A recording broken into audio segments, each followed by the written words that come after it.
hard. I will say that in losing my son, it's been 9 years ago now,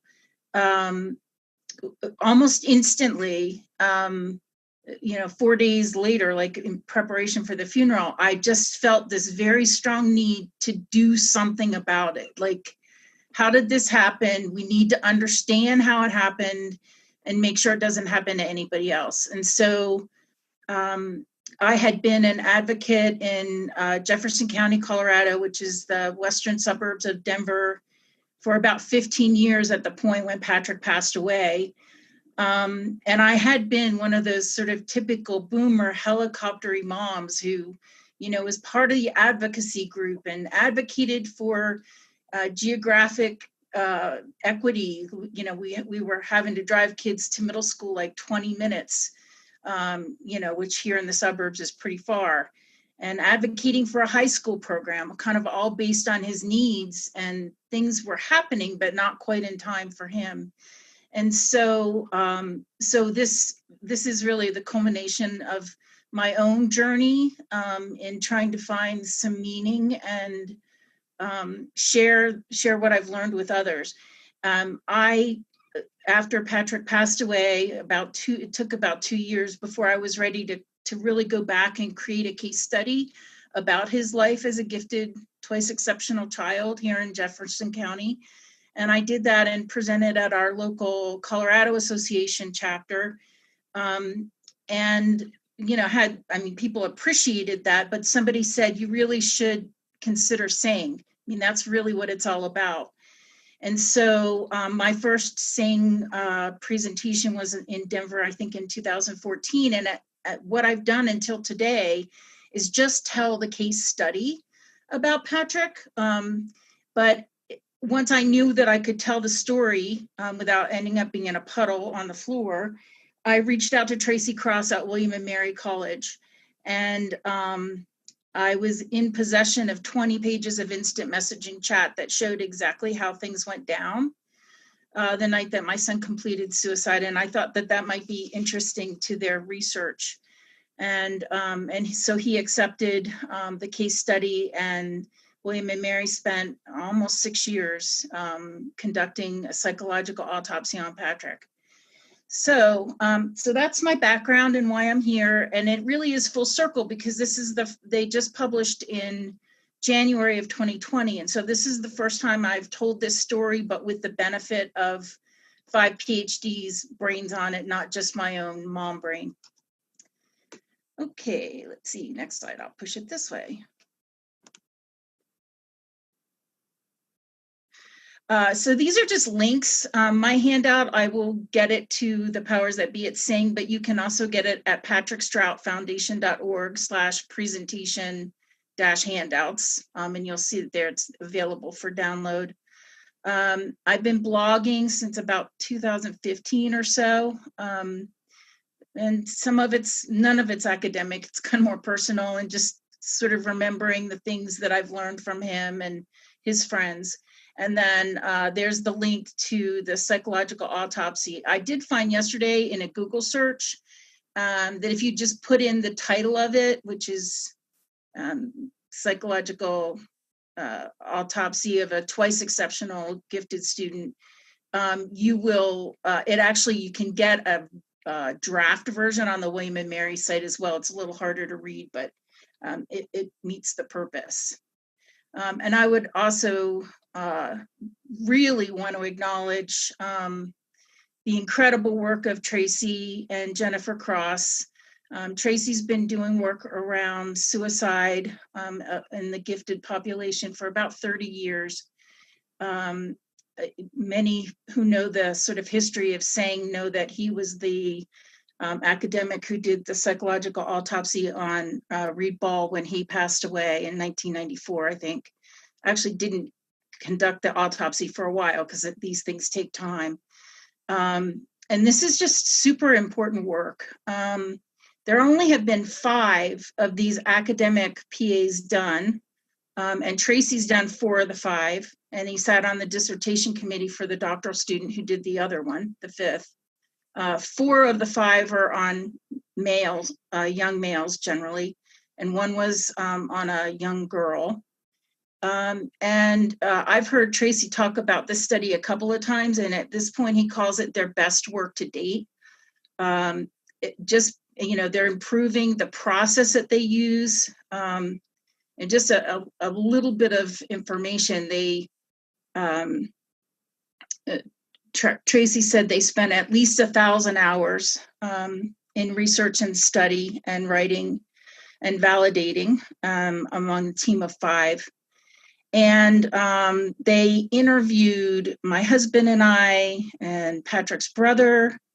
They interviewed 4 or 5 of his friends. They interviewed teachers and guidance counselors. And I was the person on the other side that, arranged that. So they really try to get a 360 view of the person that they're doing these autopsies on. And I will say they called him Daniel. So when you read the study, it doesn't call him Patrick, and that's for institutional research purposes. But Tracy has actually honored me. I had dinner with them in February, right before the pandemic hit. He happened to be in Denver, and he asked me if I wanted him to call him Patrick when he talked about this study, and I said yes. So you'll see in writing, it's Daniel, but I hope to be really transparent because I think it's important that I, as a mom, reflected and documented what I was seeing as in my child, and now we can connect the dots with what the academics see. And it's my hope that that will be powerful in the industry. The other thing I think it's important to say is that they do consider him twice exceptional. He had an attention deficit disorder diagnosis. He was not hyperactive at all, but he was one of those kids that could be looking at you and thinking about Disney World. And so Patrick's or Daniel's is the only PA that's on a twice exceptional student. And I think that was one of the draws of Dr. Cross, the Doctor's Cross. So I'm going to start with, the other thing I will say is that Tracy Cross actually did a presentation for SENG on the 1st of July that was around understanding suicidal behavior in an attempt to, keep kids from completing suicide. So we're obviously on the same page. So I have taken some of the ideas that he presented there exactly the way he did, because I think it's important that we be really clear about this. And so it starts with the language. These definitions are from Scheidman, who Dr. Cross says really influenced his thinking about suicidal behavior, but it's just important to understand the language. So ideation is fairly common and most people don't act on it. Sort of musing about what would it be like to just be gone. Attempts are direct efforts to end your life, and completions obviously are successful attempts. And Patrick completed, as far as we know, on the very first attempt, which is the scariest thing. The prevalence rates have increased 35% between 1999 and 2018. That went from 10.5 per 100,000 to 14.2 per 100,000. And the research is kind of all over the place here, but the number that Tracy uses is that they suggest that there are an average of 3.7 attempts to completion. And like I said, as far as we know with Patrick, he was talking about it, but never really did anything until the night he completed. And this is actually an area where Tracy's gut feeling is that gifted kids are different and more at risk because they're more likely to complete suicide on, a first attempt or second attempt because they're smart and they figure out how to do it. This is just a shout out to my boy. I think it's important to, sort of see the person and understand the magnitude of loss. And the focus of my prior presentations has been on school and how school did or didn't support him. As I said, I'm in Jefferson County, Colorado, which is, it's suburbs. It's fairly well funded, though Colorado is terribly funded in general. And we did have some gifted programming, but it was always kind of developing as Patrick needed it. Or if it wasn't there, I was part of the parent group that was advocating to get it, but it never quite fit his needs. So the majority of my presentation sort of focuses on sort of 7 to 18 or so. And he was 18 when he passed away. So again, just to kind of level set, he was a firstborn child, very much wanted, and he was just delightful. He was small. He was like 6.5 pounds at birth. And I was a working mom, so I went back to work after my 8-week maternity leave. And one of the things I've always said is the mom of gifted kids is you don't know that they're different. You only know what you know about your kid. He was just delightful. He had these bright blue eyes, and he was, smart. He wasn't super verbal early on, like he didn't do half sentences or anything, but his first sentence was before he was 1.5, and it was, "No home, mommy, more lights, please," when I was pointing out Christmas lights driving home from daycare one day. So like he just knocked me over with a full sentence with please at the end. So he was always a bit of he was what he was, and I didn't really question it until we hit school.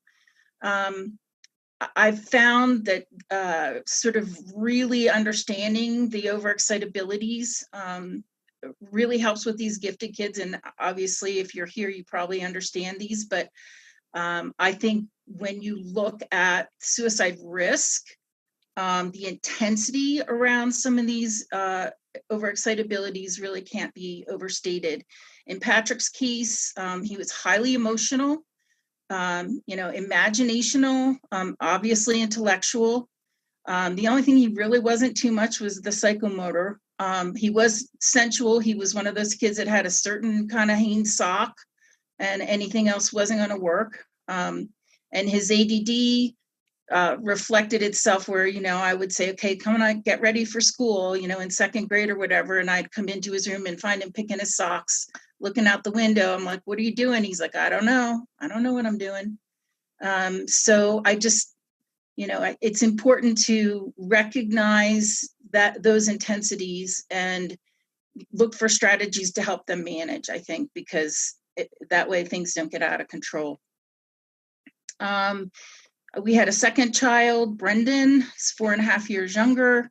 They were in multi-age classes, and I really came to understand sort of the magic of that push-pull of olders and youngers. And we were just sort of a normal suburban family. My kids are all 4.5 years apart. In 2001, we adopted Emily from China. Patrick was 9.5 when we took that trip. And he was tremendously immersed in China and in caring for the babies. You can kind of see in some of these pictures. He also just fell in love with the culture, and he was an experiential learner for sure, and that showed itself in that China trip. He also just loved his baby sister. From the moment they met, he was just super affectionate, and they just had this koala hug thing that they did. And when I usually talk about Patrick, I go through each year of school and I talk about all the medications and all those things. I will point you to the handout. The 4th or 5th slide is actually the timeline of his life from the psychological autopsy, and that does address the medications at the bottom. But basically, he would be 28. So in first grade, when we were hit with he has attention deficit disorder first. Of course, they acknowledged that before the giftedness. He was on Ritalin. We had a trial on Adderall, kind of landed on Strattera, and then he took himself off in middle school. So I don't go into all of that. I will say that the school system did not meet his needs, that we didn't have early testing. His twice exceptionality made him look kind of average, to a typical kindergarten teacher and a typical first grade teacher. It wasn't until, people tapped me on the shoulder and said, you need to get this kid tested, that we really had a sense that the giftedness was probably more prevalent than that attention deficit disorder. So this just kind of summarizes some of the things that were really important about Patrick. He had a tremendous interest in the Civil War, and particularly the Confederacy. and we had the benefit of having met the gentleman who plays Robert E. Lee at some of the reenactments, and he conscripted Patrick into the Confederate Army when he was about 11. Best day of his life. This center picture here was actually Patrick's best friend, Evan, and Patrick and Emily at the Renaissance Festival here. And the bottom picture with him holding the guns haunts me a little bit. That's my cousin. And again, that same summer, that same trip, we were visiting my cousin who had all kinds of really cool antique guns, and he took the boys shooting and he taught them all manner of gun safety. And, that Patrick was always super safe with a gun right until he wasn't.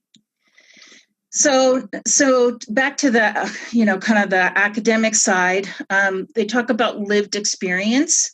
And these are a couple of quotes from Tracy Cross's July seminar.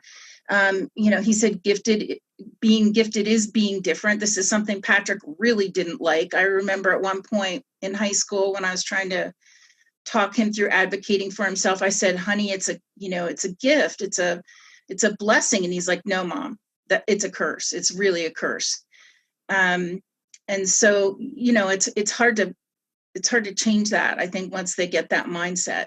And the other really important thing that came out of Tracy's seminar, at least for me, is that it's really important to understand that a person's experience happens between their ears. So, if you look objectively at the set of circumstances that somebody is operating under and feeling suicidal about, it may not seem bad to you, but the reality of what it is to them is really all that matters, because that's their lived experience. And so we need to recognize and acknowledge, that it's as bad as they feel that it is. And so never sort of try to belittle those feelings. It's not the way to go. So again, this is Tracy's slide. You see him in the top corner. I thought this was so good, I wasn't going to try to even recreate it. And in the last over 10 years, I've been working with our Gifted Center in Jeffco at Wheat Ridge High School, so high school center kids. And we take them on a retreat each fall, and the kids, share around the campfire. And I cannot tell you how many times kids who are in distress talk about feeling like they're in this downward spiral or corkscrew. And I would say, if you don't remember anything else from this, this is the most important slide. So the plane of normal functioning is, we're walking around, we're doing what we're doing, everything's fine, but then things happen and it might be kind of uncomfortable, but we usually find the wherewithal to start walking back up. We go back up. But sometimes, and this is where we don't have the strategies or the protective factors aren't in place, people kind of fall all the way down the crevasse and they see that the only way out is death.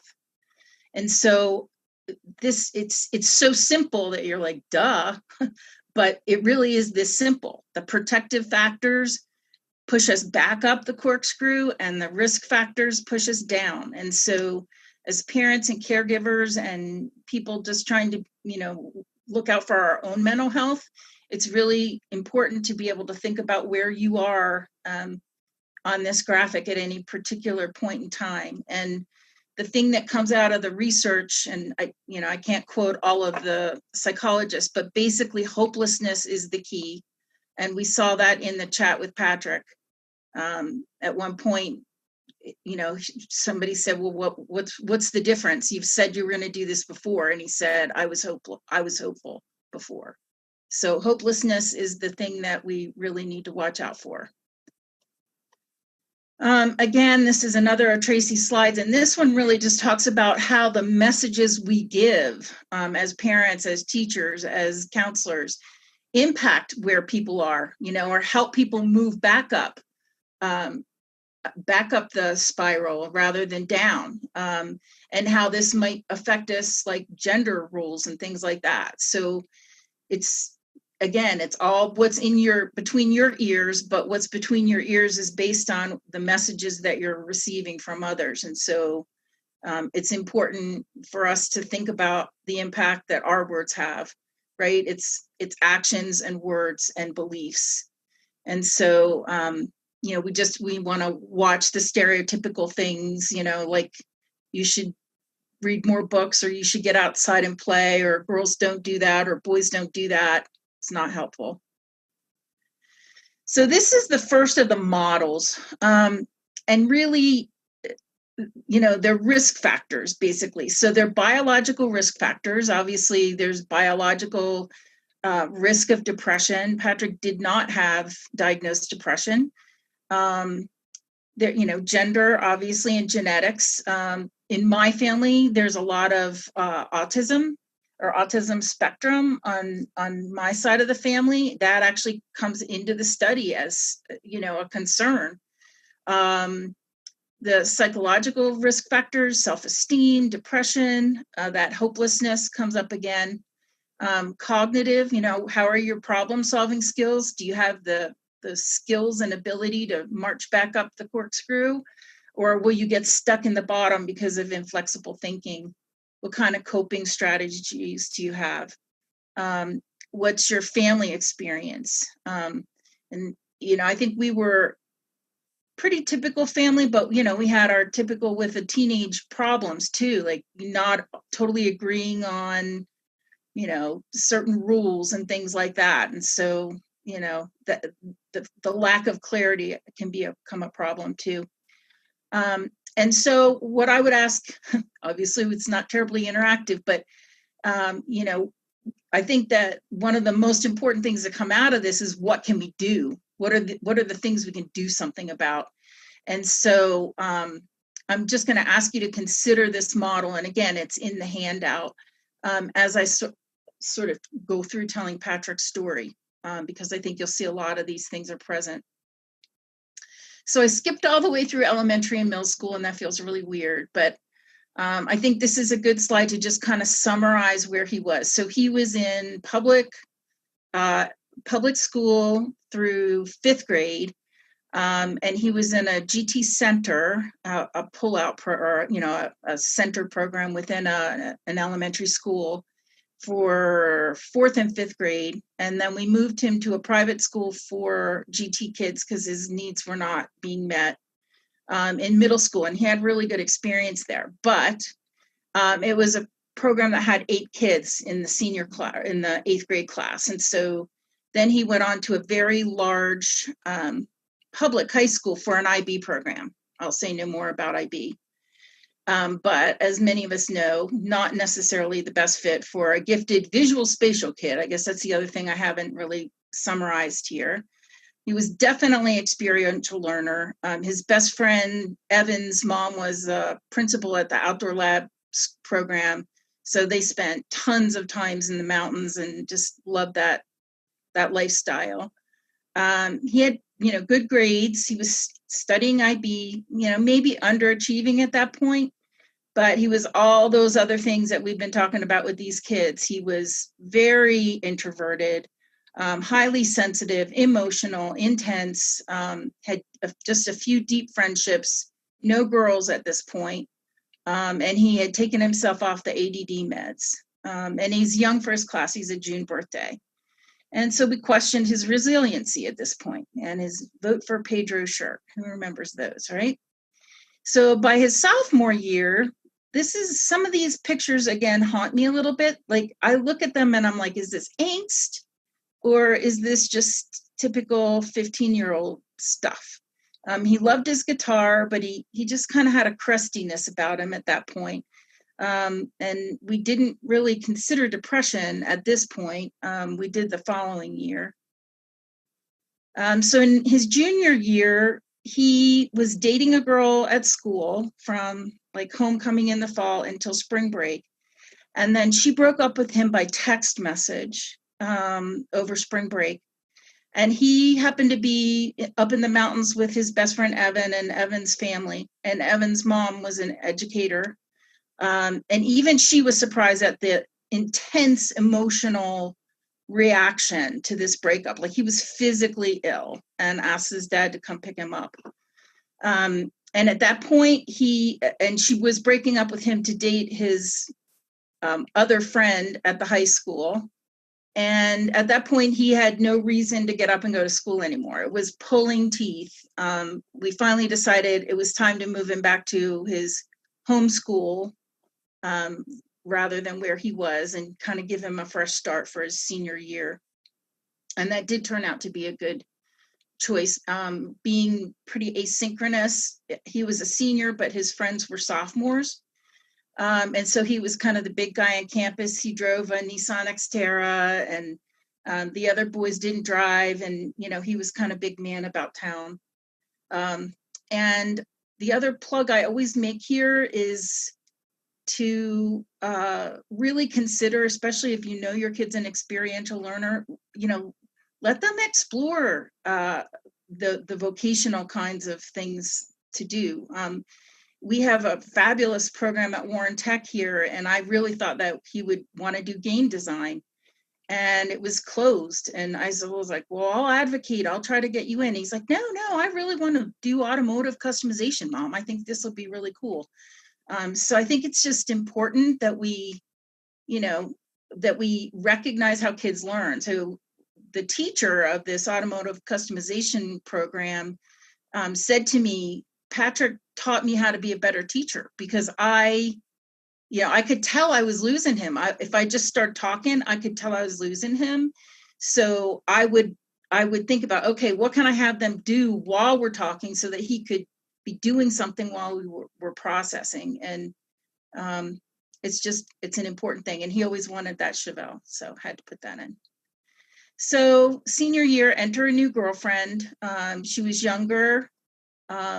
And as this relationship grew, he kind of pushed some of the other people out a little bit, some of his other guy friends, and some of it was pretty normal, but some of it ended up not being very normal.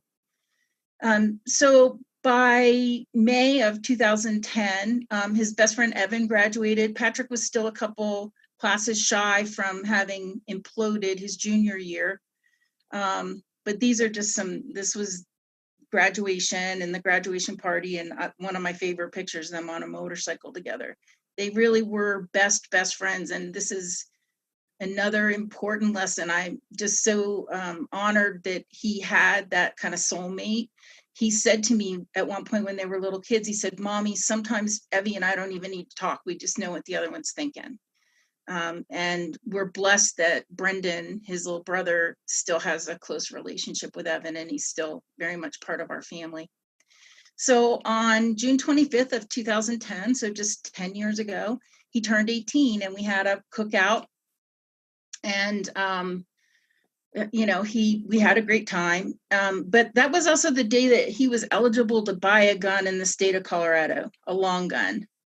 And I'm not going to get on that soapbox, but we'd never had guns in our house. And at this point, he started to buy guns because he was interested in them. So in the fall of his, what would have been his senior year, but he still had some credits to do, he was going to go back to Warren Tech and do a second year in the automotive customization program, but for college credit. It was dual credit. And the teacher changed, and Patrick was totally inflexible. Like, he liked learning from Mr. Bentz, and then this new teacher came in who just talked. Of course, they have to do that with the safety things and stuff, but it just wasn't meeting his needs, and he dropped out. So then I'm like, well, you can't just take one class and, drive around with the girlfriend. You need to look for a job. Well, this was a stressor that I didn't recognize as a mom. After he passed away, his friend Shane told me that he told Shane that he knew how to apply for a job, like to do the online application, but he had no idea still how to go eyeball to eyeball with somebody and ask for a job. And so, these are just the little things you kind of learn after the fact. But had I stopped to think about it, I could have, helped helped him by role playing and things like that, but it just never occurred to me. That fall, my grandmother passed away, and we all flew home, obviously. And as soon as we got there, he decided he wanted to come back to Denver. And I didn't really think much of it. I was actually kind of angry with him because he said he'd be a pallbearer and all those things. But when we look at the model, significant loss is actually one of those things. And so I don't know whether, it was freaking him out that we were there because my grandmother had passed away, or whether he just wanted to get home to his new sports car and an empty house with the girlfriend. We're not sure. But needless to say, he did not attend the funeral. And so there's the rest of the family. I put these in here just because they're some of the last pictures that we have. He did love Christmas. He was meticulous about how he put his ornaments on the tree. But again, I worry about sort of that the way he carried himself suddenly, that looks like depression, I think. So in January, he decided that this relationship that was about 1.5 years in was a bad idea. They broke up, or at least they started to break up. He started classes. He and Evan double teamed 3 classes at the local community college. He was getting all A's, even in a speech class. And as far as we knew, the breakup happened in January. But what we didn't know is that they kept breaking up and getting back together, which I did that in high school too. That's not like something we should be really concerned about. But it became very, very manipulative. And so we had a phone call. This was back in the day when we still had a landline. And we had a phone call one day from the girl, and she said, Patrick and I need to talk to you guys. So we got on the extension, and she never said anything for like 5 minutes. And then like a half an hour later, he comes in the house, and we're like, what's going on? We got this weird phone call. And he's like, I don't know anything about her. I'm not have anything to do with her. She's crazy. And so that was kind of weird, but it was, as it turns out, apparently there had been a positive pregnancy test or a concern with pregnancy. And I think they were going to tell us, but they never did tell us. So as we go into this critical period, he had denied that she was pregnant, and we didn't ask again. We think they broke up for good a few weeks before. We have no clue about a pregnancy or any of that. Our concern is just that he's doing well in school, which he seemed to be doing. He thinks she's pregnant. He continues to try to break up. I found out after the fact, I looked at his phone, and there were text messages where she would convince him to come over in the middle of the night, which he did do. He tries to convince her to give the baby up for adoption. His father's adopted, his little sister's adopted. Like, school's really the last thing on his mind. So we've got this very adult situation. It's the spring break, which I did, or not spring break, but midterms. And so he misses his midterms on Monday. So things are escalating.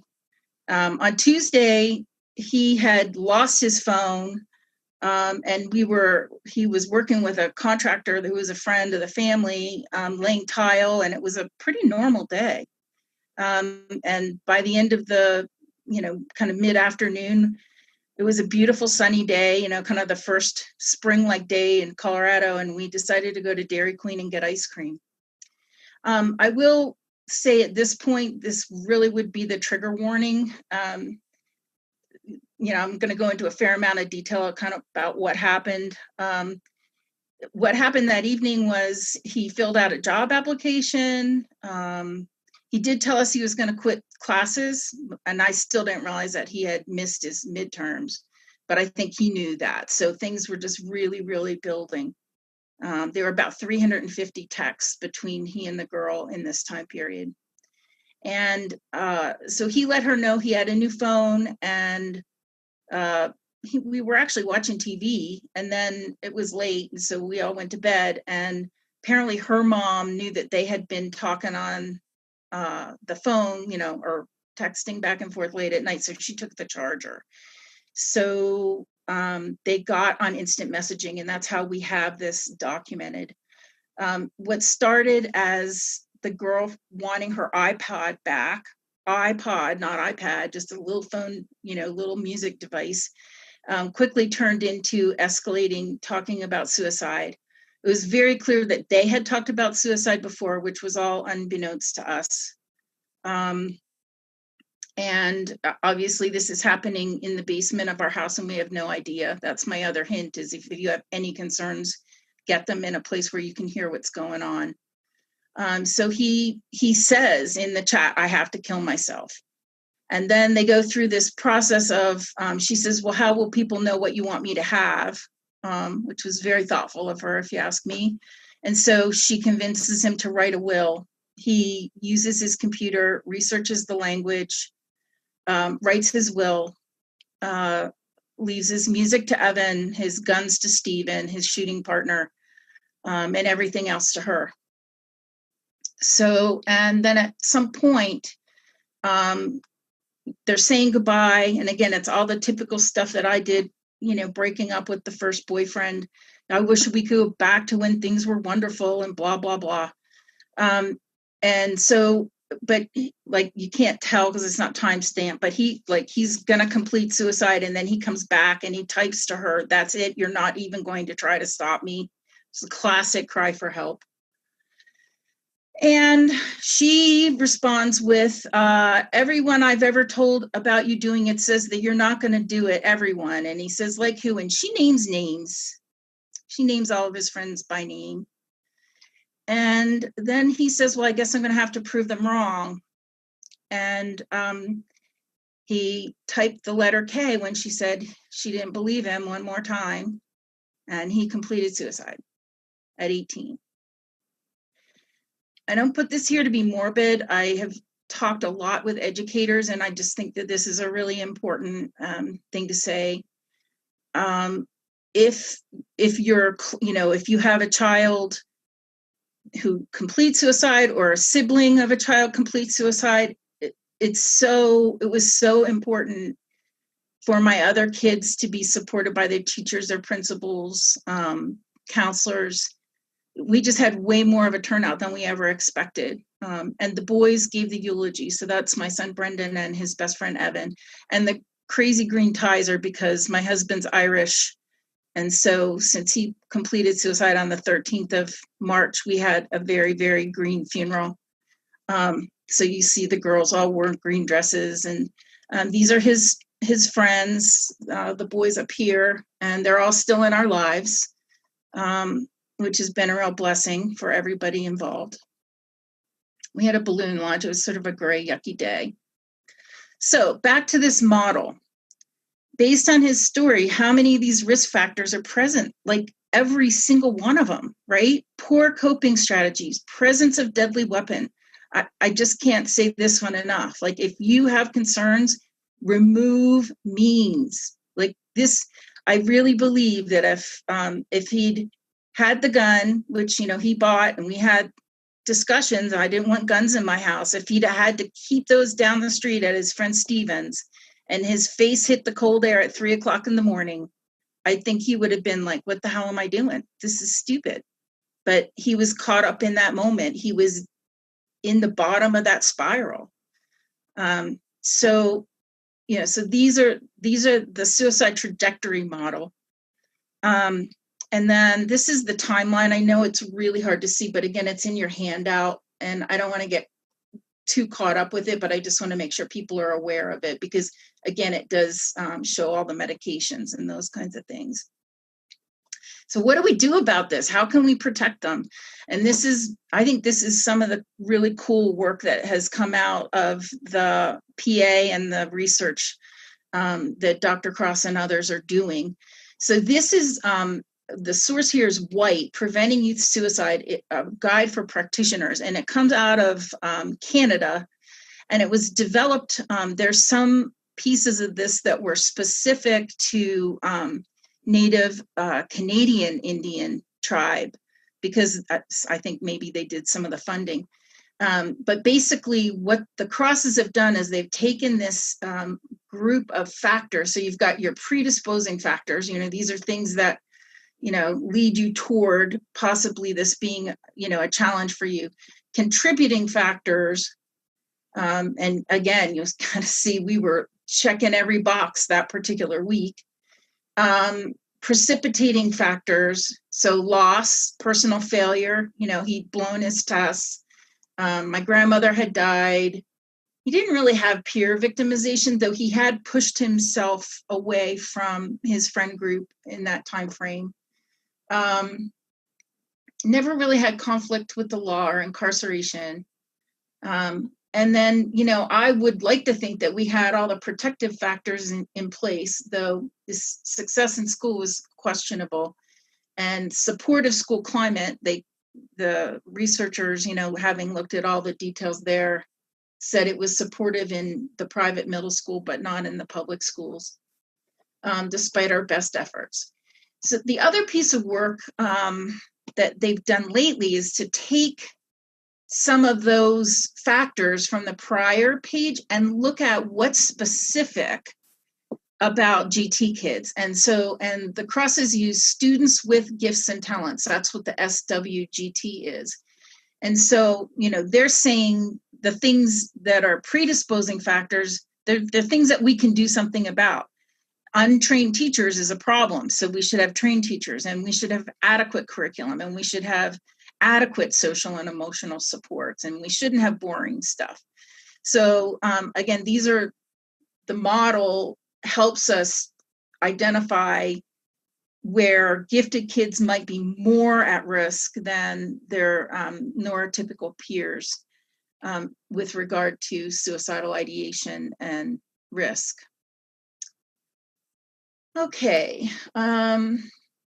And I will say the study has actually takes it a step past this and actually says what they thought was prevalent in Patrick, but it's such small font and we just don't have the time to go into all that detail. And I'd even argue some of it, but at any rate. So what can we do? Keep an eye out. And again, this quote comes from Tracy last month. He said, if you're concerned about a kid, do something. There's really nothing you can do that's going to make it worse. If you have a concern, reach out, ask them the question, are you thinking about hurting yourself? Have that conversation and be ready to take action. And obviously we need to change the climate about suicide. This is particularly concerning in these times. Some of the early data, I know our Safe to Tell program here in Jeffco has seen something like a 30% increase just during the pandemic of kids calling in on other kids. And that's when they're not even necessarily seeing each other. This is just behavior that they're seeing on Facebook, or probably not Facebook in this case, but kids who are at risk are very potentially at higher risk during these times of isolation. And then dispel the myths, and the two that Tracy calls out are once suicidal, always suicidal. Never give up on somebody. I've never, again, this wasn't Patrick by any stretch, but if somebody just seems like they're going to do it no matter what, don't believe that. Just keep working it with them. And the other huge myth out there is that if you mention suicide, you're somehow planting a seed and that they're going to be more likely to complete. That is absolutely not true. If anything else, it takes the air out of the room, and they'll talk about it, and potentially that's the first step, right? It's question and refer, question, persuade, and refer. So these are some of the things that we can do. And again, think about where the person that you love is in that spiral at any particular time. So here's sort of the hodgepodge of all of those factors that we've talked about. So the biological factors, and then you've got the risk protective factors, all feeding into that lived experience, and then life events, so that we help people walk back up the corkscrew rather than falling down. And again, I will tell you, I have heard at least 10 high school kids talk about this very thing without, to my knowledge, them ever being exposed to it. It's just the way they feel. And it's very important to recognize that the closer you get to the bottom, the more constricted it is, right? And the faster you're spinning down, so you lose momentum, right? But I think that there's really something to this, because when I've heard kids talk who say they had suicidal ideation and got through it. They don't use these words, but they definitely talk about the feeling of being in that spiral. So these are, again, from the seminar, and I've heard Tracy say this in other places too. One other thing I would point you to is about this time last year, he did a Mind Matters podcast that talked about suicide among the gifted, and it was when the study, the psychological autopsy, was in review, in publication.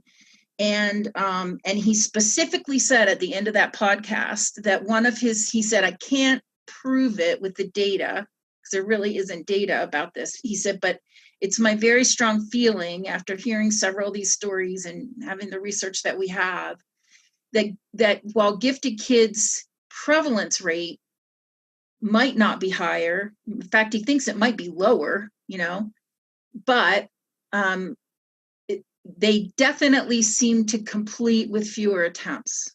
So in Patrick's case, again, he had that computer in his basement bedroom, and he had gone online to see how to place the gun.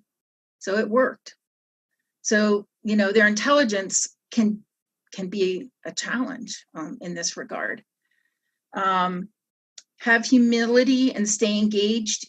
I will be the first to say, he was trying our patience sometimes. He was, all the things that we've talked about these kids. He was stubborn. He was, he had smart language.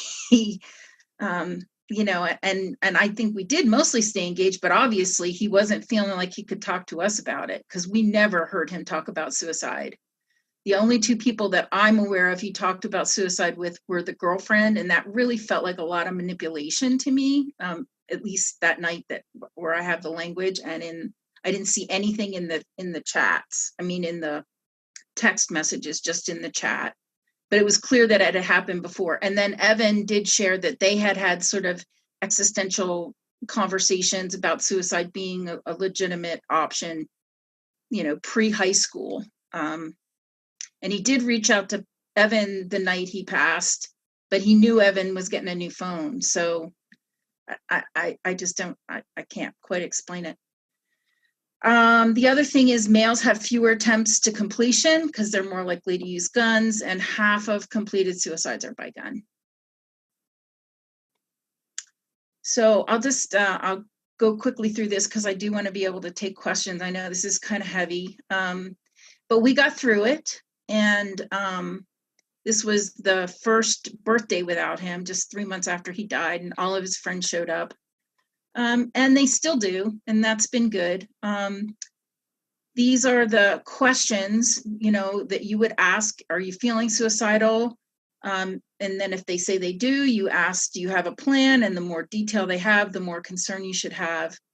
And then at least in Colorado or in Jeffco, the protocol that we're using is QPR, which is question, persuade, and refer. And we never got that far, but definitely have a plan. I will say, when I first started working on this, a colleague of mine from Oracle reached out to me to say that she had hospitalized her 7-year-old son. So this is real. The other thing is try to get a no harm contract, get rid of all means, and don't leave them alone. This is the high point. Just after the year after Patrick died, again, I was very active in our local affiliate in Jefferson County, and a group of my friends from there gifted me $600, and I gave small scholarships to his 4 friends who were graduating in 2012. So like I said, they were 2 years younger than him. And then after that, when I finally was ready to engage around gifted again, my work has been in the Wheat Ridge High School GT Center program here in Jeffco. And so each year I raise funds and give scholarships to seniors in that program. And what they have to do to be eligible is to either write an essay or, do something. I've had people do recordings and stuff that talks about resilience, because for me, that's what he lacked. And I'm still not, sure exactly all the things I could have done to fix that. But I know that GT Center program does really help them build resilience. And I think it's important for kids to reflect on where they were as freshmen and where they are as they get a little bit older. And so there's our 2020 grads that had their ceremony, just this weekend. And I will leave it with that. The handout does have the references, but that's my contact information. And I'd open it up to questions now if anybody has any questions. Right. Thanks, Terry. And folks, if you have questions, throw them in the chat room. We got about 9 minutes.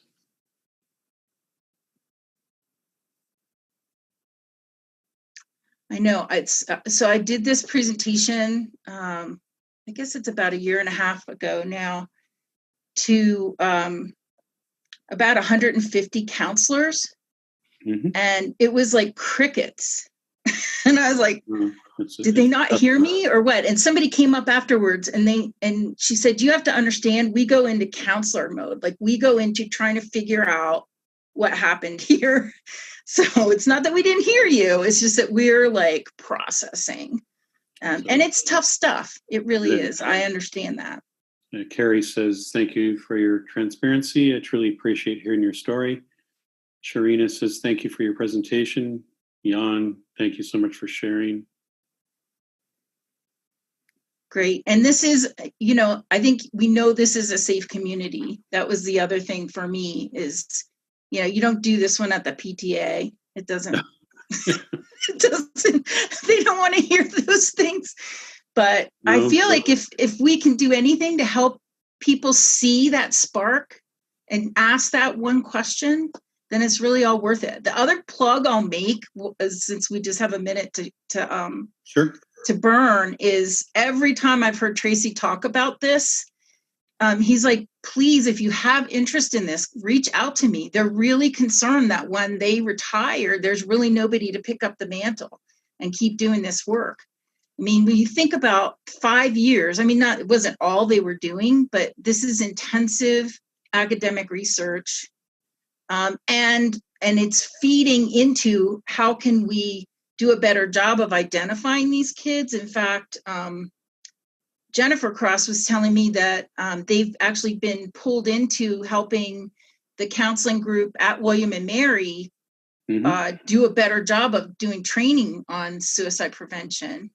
And they're using a model out of SPRC that Syracuse University is using. So I don't really know a whole lot about that other than it's promoted as experiential. And what Jennifer told me is the really powerful thing is that it has a component of practicing asking those questions so that you don't just like read your little QPR book and go, okay, got it. Because when it really happens and you're really called to try to intervene with somebody, it happened to me last week for whatever reason, people call me.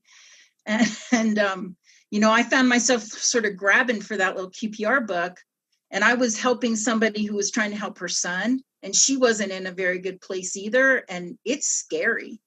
Mm-hmm. I'll just say it. It's scary.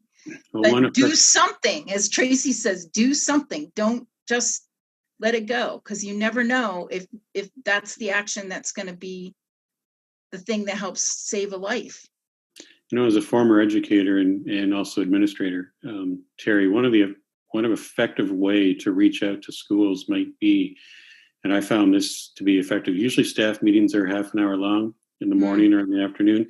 If you can compact the information, a 10 to 15 minute presentation, principals might be willing to show it to a staff meeting just to get their teachers on board.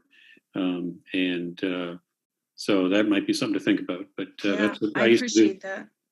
I would have my staff meetings, and then I'd have either someone come in or do a presentation very quickly, and then we'd get to our other stuff. So that might, because time is of the essence, as you know. Absolutely. And like I said, it's really concerning because, I mean, it's just common sense. If people are isolated, if people were already a little on the cusp, then those people are more vulnerable right now, Jan asked the question. I have a few high school students that have ideation. What is the best way to help them, talk to the parent? What percentage of high school students have ideation? Probably referring to gifted. Yeah. So again, if you go back to that first slide, according to Tracy, a lot of people have ideation. I think that, again, I'm not an educator, but what we've found, I've worked very closely with the 2 lead teachers at the Wheat Ridge Center. And what happened there is it started out as a very small program, but now it's up to about 170 kids. And it's, they have like a special class. So they only knew the kids in there, the 30 kids in their block. They didn't know the other 120. And so a few years ago, we started taking them for a retreat in the mountains for a couple of days.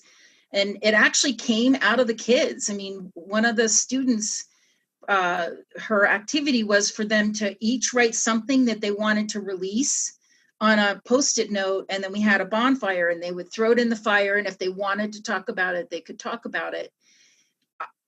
It's hard for me to even tell you the level of transparency and honesty and emotion that pours out of these kids when they know they're in a safe space with other kids who have shared concerns. And somebody would stand up and, talk about suicidal ideation or being abused or whatever. And as soon as they broke into tears, a scrum of kids would come around and hug them. Now, I don't know how we're going to do this with COVID, but I think the key there is that safe space, right?